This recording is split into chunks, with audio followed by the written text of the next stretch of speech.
Rock Metal Podcast, Episode 6, Infernal Outcry.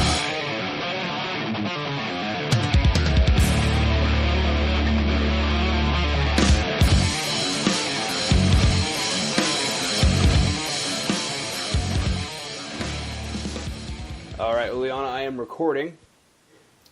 Alright, Rock Metal Nation, I've got on the line today Liana Eriksson from Infernal Outcry, a technical and progressive death metal band from Tasmania, and I am super stoked to have her on. Thank you very much for coming on to the show, Liana. Thanks for having me. Absolutely.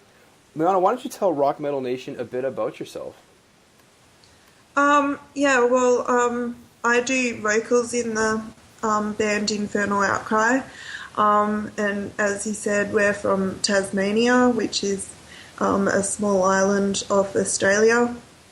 You might know the Tasmanian devil, that's where that comes from. The kind of music we play is kind of like a mixing pot of all our musical influences and ideas.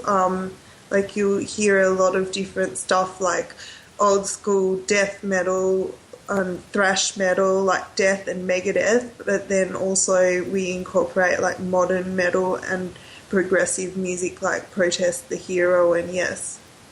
Wow, very cool.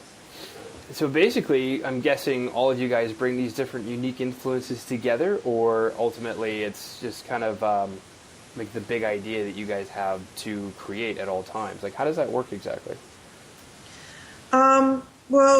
Yeah, like we all have different influences, and but each of us have very wide variety of influences. So I guess, it's interesting how we each contribute sort of different ideas. We were inspired to make music really from the love of listening to it, and inspired by our music idols and just wanting to create something great like they have done. Fabulous, yeah, because one of my questions would be what inspired, obviously it's just speaking with you right now, but Liana, what inspired you to actually join a band and take on music and make it a part of your life, not just part of your life, but actually creating music?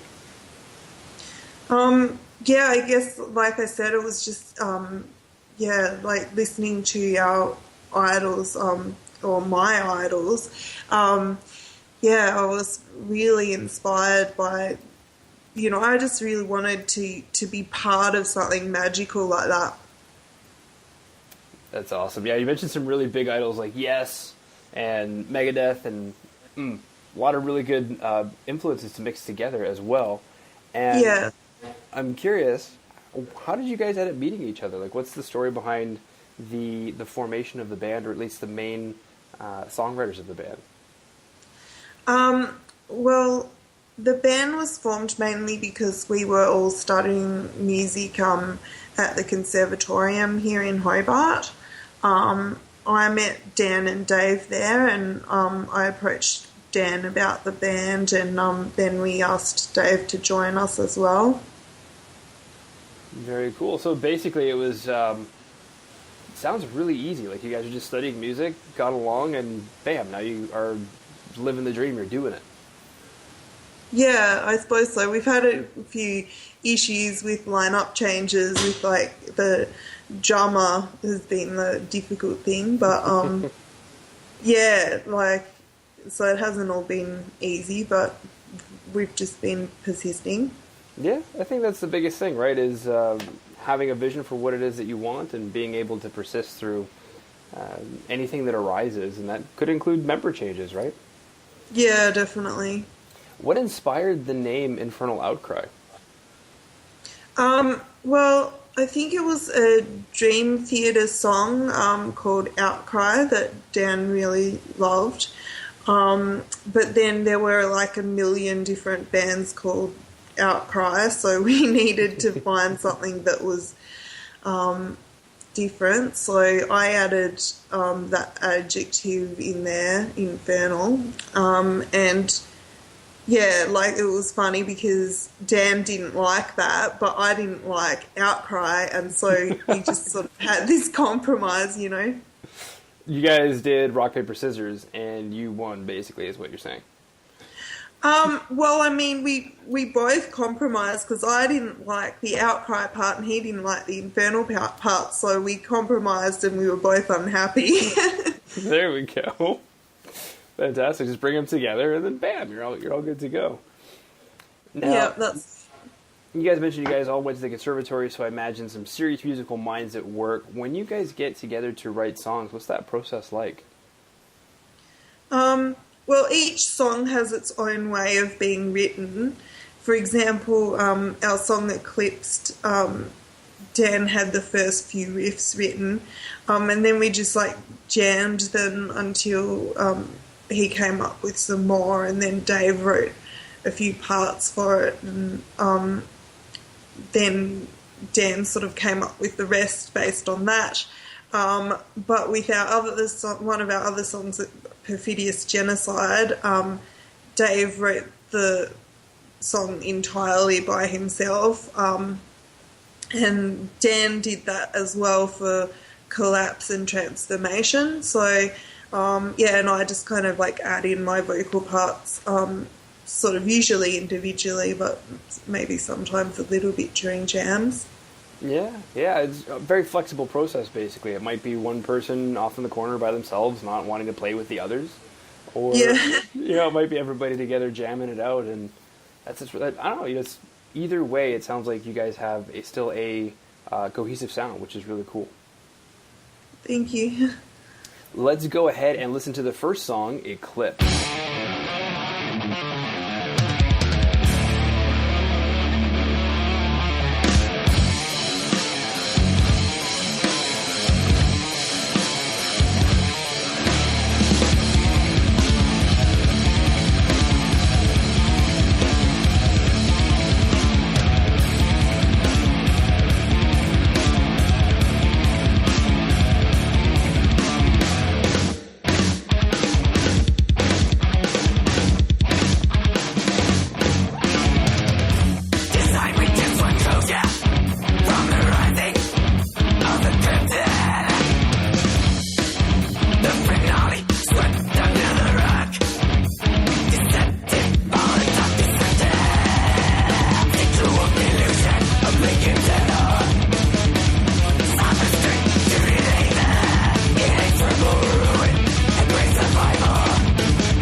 All right, coming back from Eclipsed, Liana, what was the inspiration behind Eclipsed? Well, just in terms of the lyrics, the song is about death and getting older, being in denial about one's own mortality, and yeah, just sort of that realization towards the end of one's life that, you know, that thing that you've been trying to pretend wouldn't happen is finally happening. That's a pretty deep topic. I mean, I don't think that's a light topic. It's a pretty deep topic. Yeah. It's interesting. At different stages of our lives, it's kind of a quick side topic, but after I became a dad, all of a sudden, it's almost like I became much more... I never thought that I didn't think that I was going to die one day, but for some reason, watching my little guy grow up, I'm like, in 5 years, he's going to be, this age, and then I'm going to be that age, and then, whoa, hold on a second, now there's, dynamics and things involved, and I think... Yeah, well, that's where the title Eclipsed sort of comes from, is the younger people sort of taking over and overshadowing, the older people who are it's from the perspective of the older person, so the younger person kind of eclipsing the older generation. Yeah, coming in and taking over those with their tomfoolery and their shenanigans. Yeah.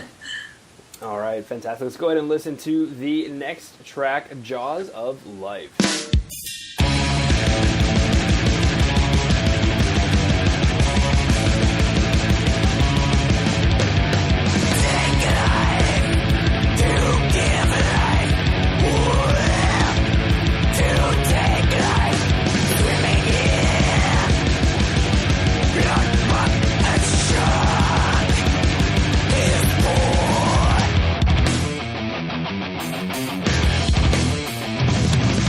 People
All right, coming back from Jaws of Life, same question for you, Lana. What was the inspiration behind Jaws of Life? Well, I kind of, I mean, it talks about sharks, and I kind of always envisioned like the jazz song Mac the Knife, and sort of, a metal version of that. But yeah, rather than it being sort of about, like a murderer, it's more about the uncomfortable fact that death is necessary in life. Whoa, going back to the deep. Yeah. It's true, though. I mean, in order to live, one must accept death, because it's the same side of the coin. It's the same thing. You can't have death without life, and death is all around us. And in all honesty, if you are not afraid of death, then you're not actually living. So it's an incredibly deep philosophical topic that we're breaking into here. And just like that, you really need death in order to have life. Like, because we can't live forever. Despite how much we really want to and how much, medicine is trying to keep us alive for as long as possible. They talk about, in some media stories about how some people are trying to give us immortality, and it's a scary thought because it's not really going to work. No. I think that things die probably for a reason. Just kind of like, I call it the design of the universe, whether you want to call it a design or not, whatever. But it seems to function in a particular way, similar to what we would call a system. So, Yeah, well, I mean, it's just going to cause a lot more suffering if people don't die. Like, I think that's what a lot of people don't seem to realize. Exactly. Well, if we look at I know we're going on like a quick side tangent here, but if you look at the people who are living past what they should, it's not joyous living. It's not quite what we would consider the youthful long years that we would like to live, right? So it's a very good point that you're making. Yeah. What exciting news do you have coming up for Rock Metal Nation? We're going to be releasing a video for Jaws of Life. I'm not sure when that will be, but it's in the processes of being edited, and we're sort of deciding when will be a good time to release it. So just keeping an eye out for that. Fantastic. And speaking of keeping an eye out for that, how can Rock Metal Nation find out more about you guys and your work? Well, you can have a look at our website, www.infernaloutcry.com.au, or just.com as well. We're on Facebook and all the social media sites, and there's links to those on our website, or you can just Google us or, search for us. We're easy to find. So, we've got a video for Eclipsed on YouTube already, so we'd love it if you would check that out. Boom, love it. All right, so Rock Metal Nation, head over to infernaloutcry.com.au and check out all of the links to your favorite social media sites. Infernal Outcry is going to be there. Obviously, also go to YouTube, check out the music video for Eclipsed, and stay tuned for the music video for Jaws of Life, because that's also going to be coming down the pipeline. And Leon, unless there's anything else you want to throw out there, I just wanted to thank you for coming on and for taking time out of your day to share some of your music with Rock Metal Nation. Cool, thanks so much for having me. Stay metal. Will do.